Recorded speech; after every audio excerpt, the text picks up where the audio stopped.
Doctor, அப்போ உங்க எக்ஸ்பீரியன்ஸ்ல எது பெஸ்ட் டைம் ஒரு ரேட்டிங் கொடுக்குறீங்களா? கொடுத்துடலாமே. 22 to 25. ஆக்சுவலி இது ஒரு நல்ல ஏஜ். பட் ஆனால் வந்து நான் வந்து 9 கொடுக்கணும். பட் ஆனால் நான் 8 தான் கொடுப்பேன். ஏன்னு கேட்டிங்கன்னா இந்த டைமில் நான் வந்து மேரேஜே அட்வைஸ் பண்ண மாட்டேன். It's too early. எக் நல்லாயிருக்கும், எக் குவாலிட்டி நல்லாயிருக்கும், ஃபர்டிலைசேஷன் நல்லாயிருக்கும். பட் ஆனால் வந்து that's not the ideal time to மேரிங்கிறதுனால நான் வந்து 8. 26 to 30. இதுதான் பெஸ்ட் டைம். எக் குவாலிட்டி நல்லாயிருக்கும், ஃபர்டிலைசேஷன் நல்லாயிருக்கும், ப்ரெக்னென்சி நல்லபடியாக போகும், நீங்களும் கரியரில் செட்டில் ஆயிருப்பீங்க. சைலியம் 9 8. 31 to 33. 7.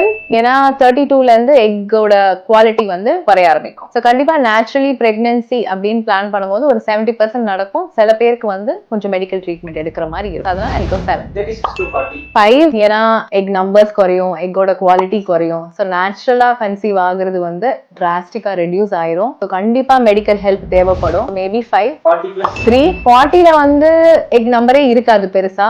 அப்படியே எக் நம்பர் இருந்தாலும் குவாலிட்டி எப்படின்னு நம்ம சொல்லவே முடியாது. நேச்சுரலி ட்ரை பண்றது வந்து 90% நடக்காது. ஸோ கண்டிப்பா பெரிய ஐவிஎஃப் ட்ரீட்மெண்ட்ஸ் அந்த மாதிரி கண்டிப்பா தேவைப்படும். 50 plus.